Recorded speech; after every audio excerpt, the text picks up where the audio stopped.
Hi, I'm Gina with the Clark-Esposito law firm PC.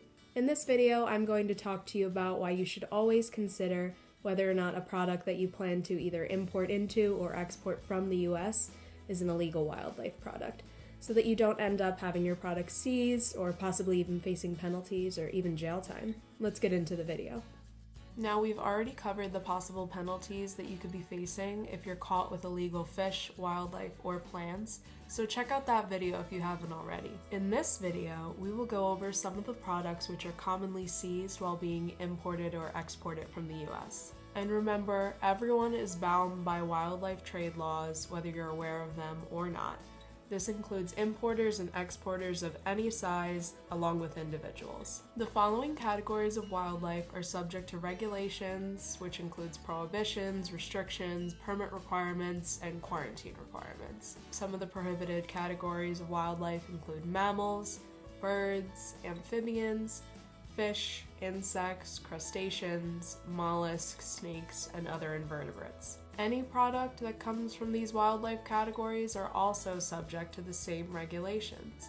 This can include skins, bones, meat, tusks, powders, feathers, or eggs that are derived from the animals. The most common wildlife-related seizure is of leather products.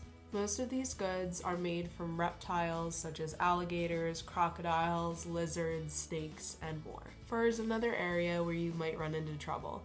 There are prohibitions on importing the fur of certain animals. This would include anything that's made from the fur, even if it's just a clothing item that is trimmed with the fur.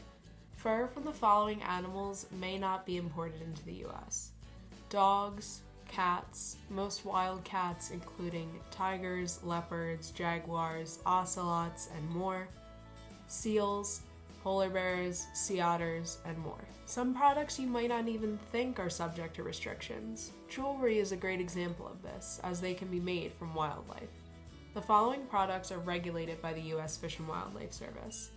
They include mother of pearl, puka shells, conch pearls, black corals, red coral, feathers of some birds, sea turtle products, walrus ivory, elephant ivory, wildlife teeth or claws, and reptilian leathers. These are all subject to restriction, and some of them are even prohibited entirely. Remember that certain plants could also be subject to regulations, prohibitions, restrictions, and permit requirements. You may still be able to import or export some of these products provided certain conditions are met. You may be required to obtain a certain permit or a license to import or export. This should of course be obtained prior to your departure or shipping the item. If you're watching this video, perhaps you're just being cautious about what you're importing or exporting. Or maybe you're already dealing with a seizure or the threat of one. Navigating the waters of your ordeal without the help of a trusted advisor will be very difficult to manage. If you've already watched our penalties video, then you know that you could be facing hefty fines and even jail time for participating in the illegal wildlife trade. Attempting to do this yourself could potentially result in unnecessarily losing more money and even your freedom.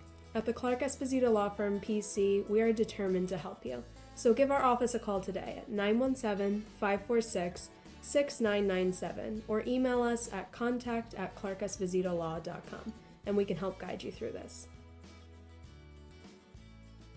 Subscribe and click the bell icon so you'll be the first to know when we upload a new video. Check out our playlist if you want to see more of our videos, and comment below and introduce yourself.